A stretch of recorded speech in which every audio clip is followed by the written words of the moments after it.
This is 99% Invisible. I'm Roman Mars.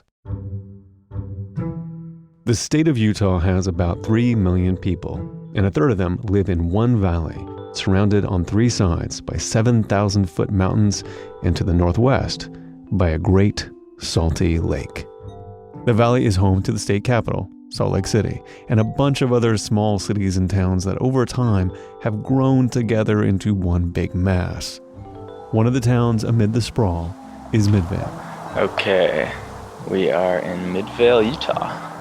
Producer Emmett Fitzgerald recently took a trip to Midvale, Utah to visit a mobile home park. I am standing outside of the Applewood community. Applewood is a small mobile home community for seniors. You have to be 55 or older to live there.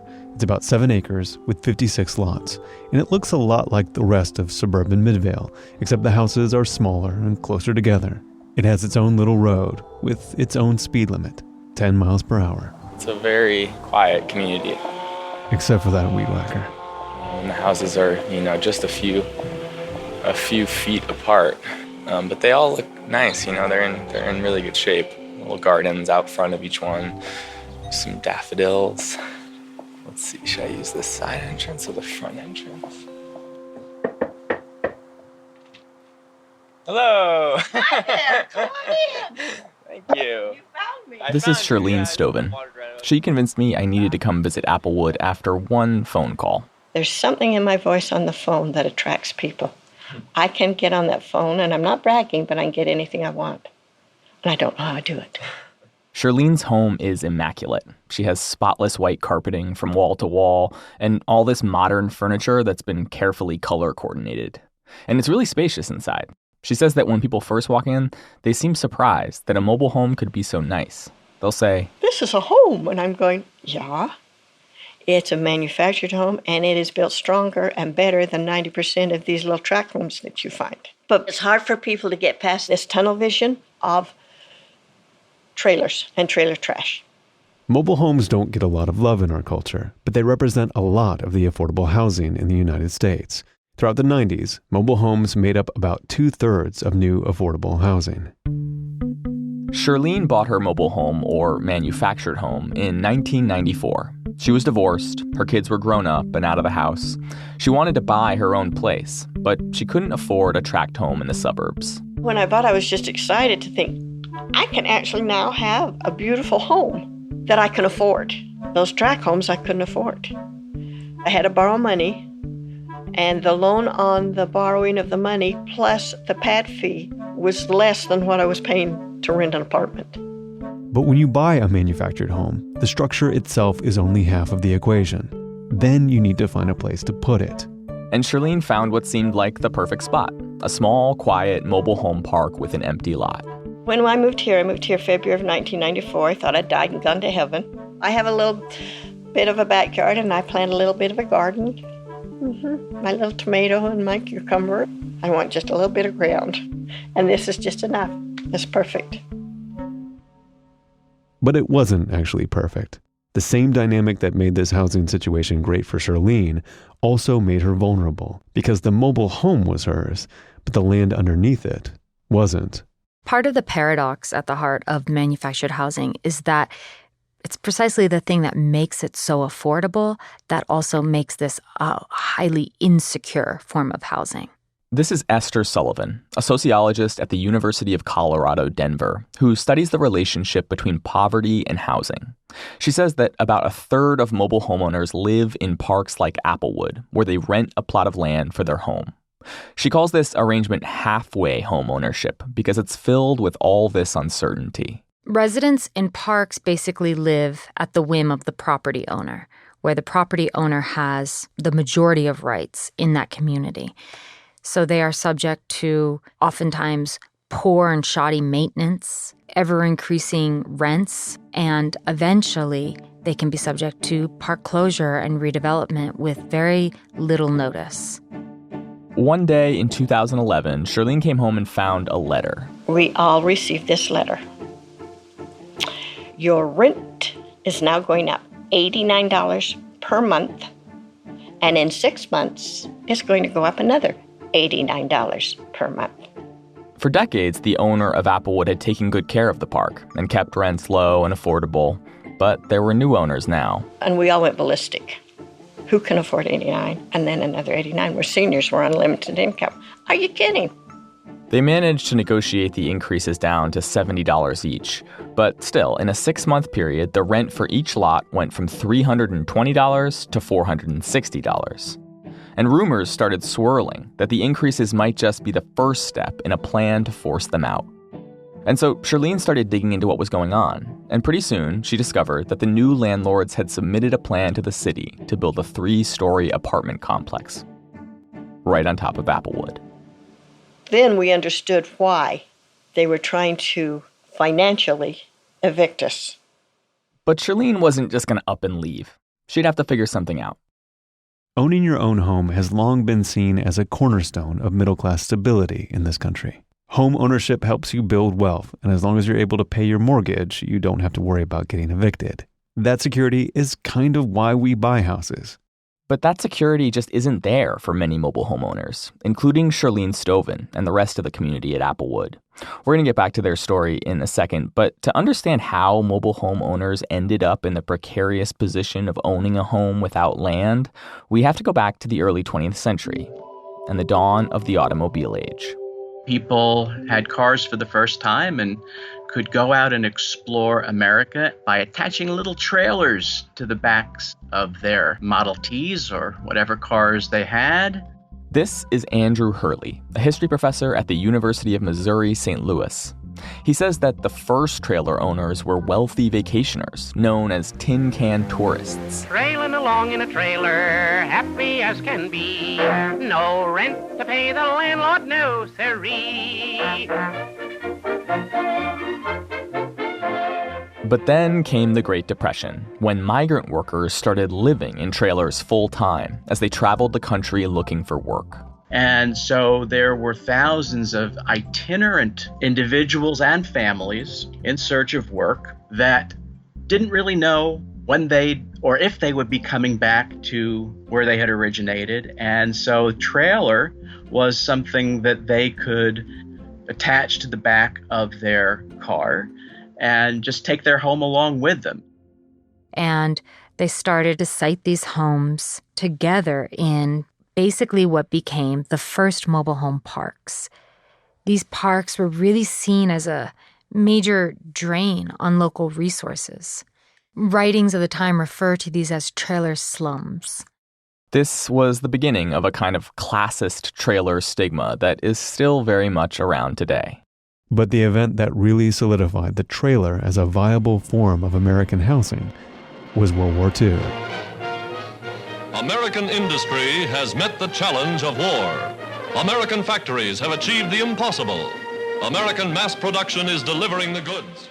As the war got underway, factories popped up in all these remote parts of the country.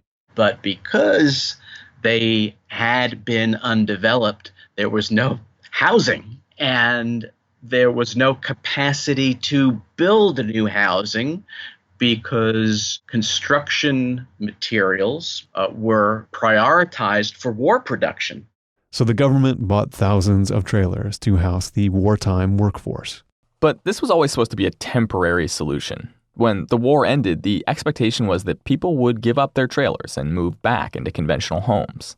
But that didn't happen. Trailers continued to be an affordable housing option for people who didn't have the money to buy a home in the expanding suburbs.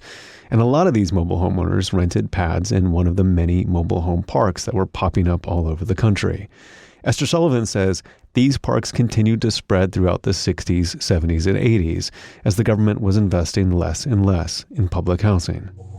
So just as we've increasingly slashed the budget of HUD and the production of affordable housing, we've seen the incredible rise of manufactured housing, and specifically manufactured housing in mobile home parks, to fill that gap. Through it all, mobile homes were never really able to shake off the stigma that began during the Great Depression. People just did not want mobile home parks built in their backyard. In fact, cities used all the tools in the urban planning toolkit to render mobile home parks invisible. For the last half of a century, planning and zoning laws have required that mobile home parks be walled in, fenced off, visually screened, landscaped out of sight, so that the average citizen in a town or city might not ever know that a park was located where it was located. These parks were often built on marginal land on the outskirts of cities. Because mobile homes are legally classified as a form of transportation rather than housing, they could be built on land that wasn't zoned residential. So separate them from residences and single-family homes, and more often place mobile homes in commercial or industrial zones, as well as in hazarded places like floodplains or substandard land. But as cities develop and expand, mobile home parks become valuable property that can be bought up and redeveloped into something more profitable. A new apartment building, a condo complex, or a Walmart. Almost any other land use is prioritized over a mobile home park in the decisions of local city councils and in the eyes of developers. And the redevelopment of mobile home parks means mass eviction for mobile home park residents. Which brings us back to Midvale, Utah, and that little mobile home park for seniors where over 50 manufactured homes were on the verge of being evicted to make way for an apartment complex. I asked everyone I met at Applewood if they considered the possibility of redevelopment and eviction when they moved in. I just hadn't thought about that fact. This is Beth Durfee. She moved into Applewood with her husband Russell a couple of years ago. I didn't think about the fact that I would have to remove my home or leave my home and having to move out. I never thought that that was possible until they told me that it was. A lot of people, including many developers, assume that if you evict a mobile home park, the residents will just pick up their houses and move them somewhere else.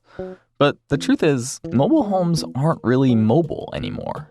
In the mid-20th century, the mobile home industry split in two. One branch continued making travel trailers and RVs, while the other started manufacturing houses designed to be lived in full-time. These mobile homes started to look less like trailers and more like conventional single-family houses with multiple rooms and hallways and inboard bathrooms, and they got harder and harder to move. Today, the term mobile home is more or less a misnomer. A mobile home is not intended to be mobile except when it is first transported from the factory and installed on the site. And if you try to move it again, it requires specialized trucking and hauling at great expense to homeowners. It can cost between $5,000 and $15,000 to move one of these homes. Moving can also cause serious structural problems. It can damage the home so severely that it becomes unlivable. And even if residents of Applewood were willing to take that risk and had a spare $15,000 lying around, finding a new place to put their home could be next to impossible. Because there has not been any new manufactured home communities built in Utah for a long time. There's not that many spaces in any of these parks to put 56 homes. This is Charlene Stoven again. She says that if she got evicted, she would probably have to abandon her home and move in with one of her kids. But some of these people have no family, or their family is so far away. Where would they go? Charlene was determined not to let that happen at Applewood, and she talked to some local community organizers who advised her to start a homeowners association. So our first meeting was at a carport. I can't remember which carport, but one of the carports here, we all met, decided this is what we needed to do to save ourselves. And I, of course, became president. Of course. Whoopee. And I thought, okay, what do I do now? I'm clueless. But she kept asking people for help, and little by little, they started rallying people to their cause. The residents started a petition to save Applewood and got over 2,600 signatures. Charlene testified before the mayor and the city council and told them, if we allow this, guess what? You're going to have 56 homeowners that will be homeless. And what are you going to do with us? Homelessness is a huge problem in Utah right now, and it's been exacerbated by a housing shortage. And apartment complexes are going up all over the Salt Lake Valley to try and meet a growing demand. Charlene says that's good. You need the apartments. Great, build them. But don't displace people in order to do it. Shirlene and the other residents of Applewood fought for several years to stay in their homes. There were a lot of twists and turns and late nights and a whole lot of emails. But eventually, after a lot of public pressure, the development company gave up on the project and decided to put Applewood up for sale. And when Shirlene heard that, she remembered an organization that she thought might be able to help them out. It was called ROC USA. Yeah, so ROC stands for Resident-Owned Communities. And we help homeowners in mobile home parks buy their communities as co-ops. This is Paul Bradley, the president of ROC USA, which is based in New Hampshire. Bradley began organizing mobile home co-ops with the New Hampshire Community Loan Fund back in the 80s. They even got legislation passed in New Hampshire that gives mobile home owners a first option to purchase the land whenever a park goes up for sale. Today, about 27% of the manufactured home communities or mobile home parks in New Hampshire are resident-owned. So that's 127 or so communities. Bradley thinks we need to build more affordable housing, but he also wants to protect the affordable housing we already have. Right now, mobile homes represent the largest source of unsubsidized affordable housing produced in this country. Bradley says that if we can help mobile homeowners buy the land beneath their parks, then the risk of mass eviction disappears. And so in 2008, Bradley launched ROC USA in an effort to spread New Hampshire's cooperative ownership model nationwide. So far, they've been really successful. So we're a national network of just over 220 communities, 14,000 homeowners, and we're operating with co-ops in 15 states. When Shirlene called Paul Bradley, things were not looking good for Applewood. The land had already been sold to two new developers for $4.8 million. But Shirlene and Paul approached the new owners and explained the situation.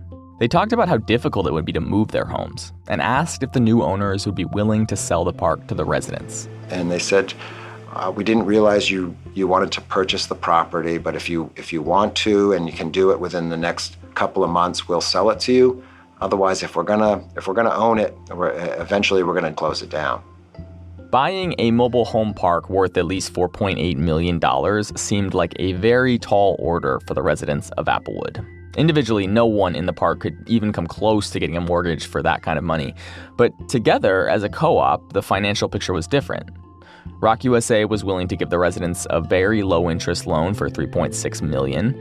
They would still need to find some more money, though, and so they went to a low-income housing firm in Utah called the Olene Walker Housing Loan Fund.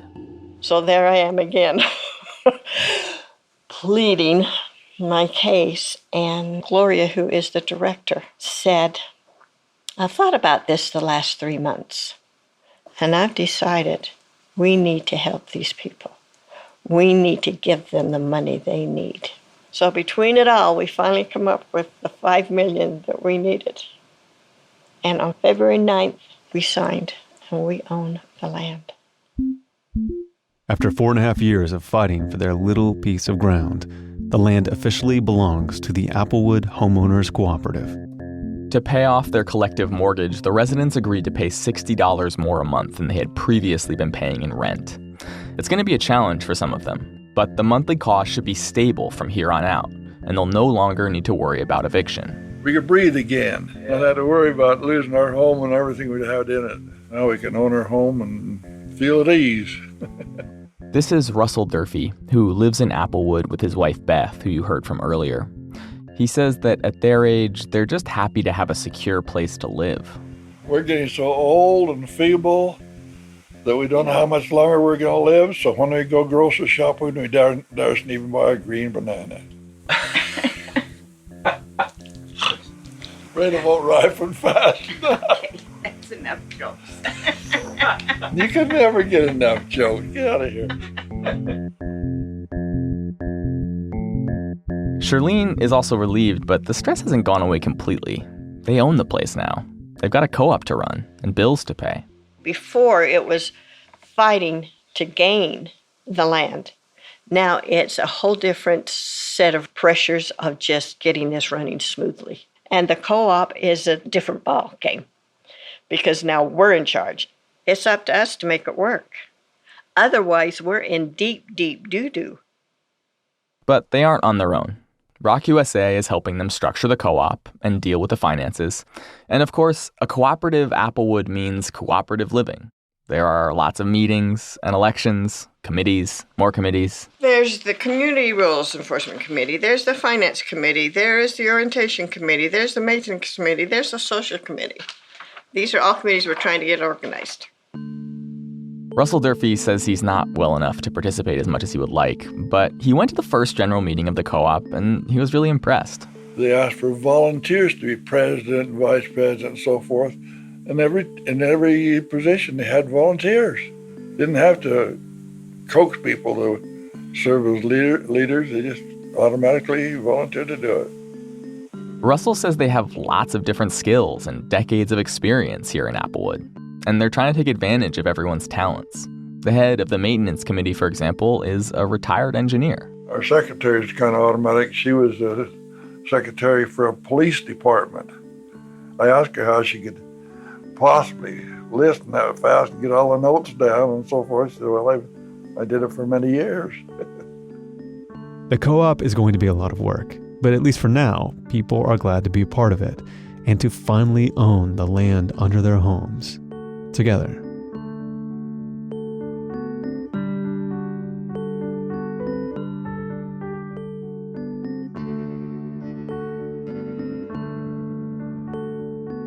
Esther Sullivan, the sociologist we spoke to for this story, has a new book out later this year. It's called Manufactured Insecurity: Mobile Home Parks and Americans' Tenuous Right to Place.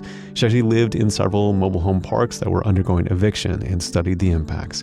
You can find a link to the book on our website, 99pi.org.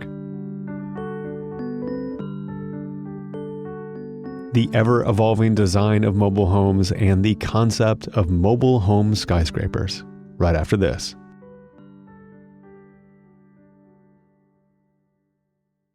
When Emmett was reporting this story, he discovered all the different names for these things and that they were used interchangeably but also had different meanings for different people. Terms like trailer, manufactured home, mobile home. And Kurt Kolstad is here to talk about the rise of the term mobile home and how that design evolved over time. Right. And Emmett was telling me that that when he was interviewing people for the story, like everybody was just using a different term for sort of the same thing. And but this actual term mobile home, according to Stuart Brand's really excellent book, How Buildings Learn, was actually coined by a man named Elmer Frey.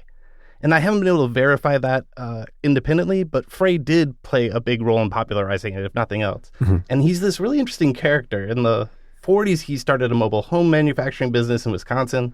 And he sold a lot of these 8-foot wide homes, but he also lobbied to be able to transport 10-foot wides on public roads. And what is the big difference between an 8-foot wide home and a 10-foot wide home, those 2 feet? So if you think about a typical mobile home at the time, the real limitation is that horizontal dimension. Right. You can make one that's dozens of feet long, but it's really hard to fit in walls and a hallway if it's too thin. Mm-hmm. So if you add a few feet of width, you can suddenly subdivide space, create rooms, and connect them via a side corridor.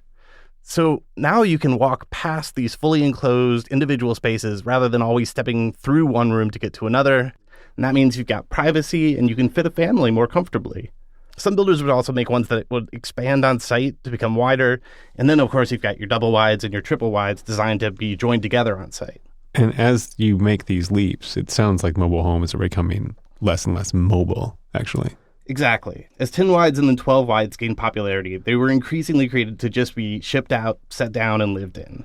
And for HUD, the U.S. Department of Housing and Urban Development, this posed a problem. A lot of these relatively immobile homes were not being constructed to the same standards as normal lot-built houses.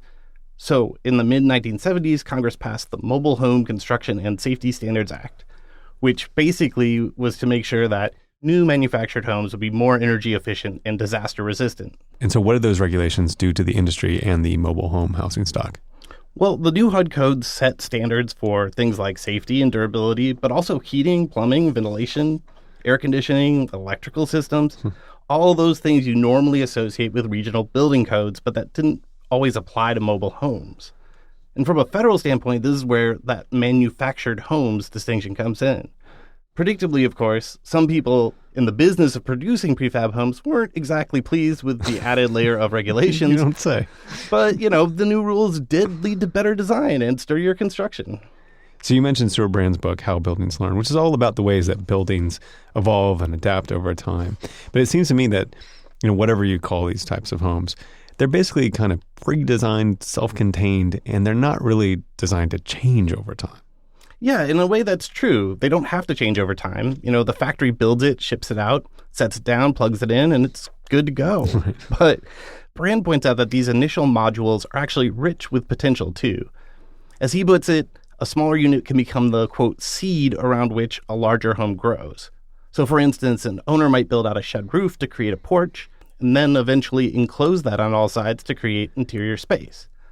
So for somebody who can't afford a house right away, or a big house at least, this kind of base model approach allows owners to build out on their own terms when they have the time and the budget.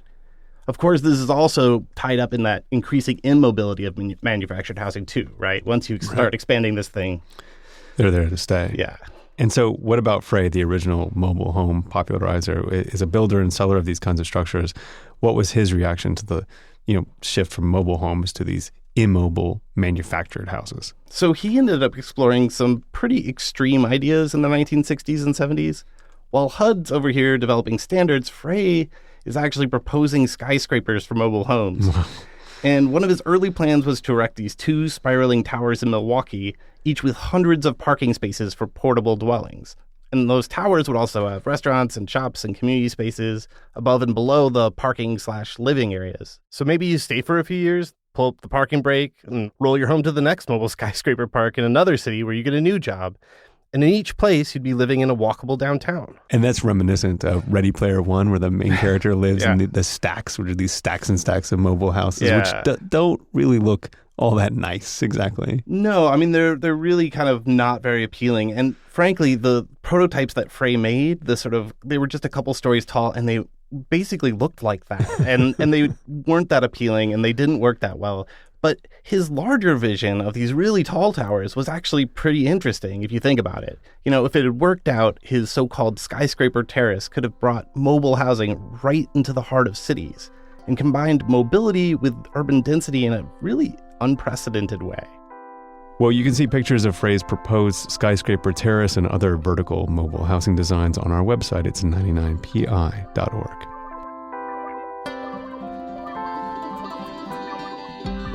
99% Invisible was produced this week by Emmett Fitzgerald. Mix and tech production by Sharif Youssef. Music by Sean Rial. Katie Mingle is the senior producer. Kurt Kolstead is the digital director. The rest of the team includes senior editor Delaney Hall, Avery Trufelman, Taryn Massa, and me, Roman Mars. We are a project of 91.7 KALW in San Francisco and produced on Radio Row in beautiful downtown Oakland, California. 99% Invisible is a member of Radiotopia from PRX, an independent collective of the most innovative shows in all of podcasting. Find them all at radiotopia.fm. You can find the show and join discussions about the show on Facebook. You can tweet at me at Roman Mars and the show at 99pi.org. We're on Instagram, Tumblr, and Reddit too. But if you're thinking, I need more 99pi in my life, well, we have all the old episodes and new articles about design every couple of days on our beautiful website. It's 99pi.org.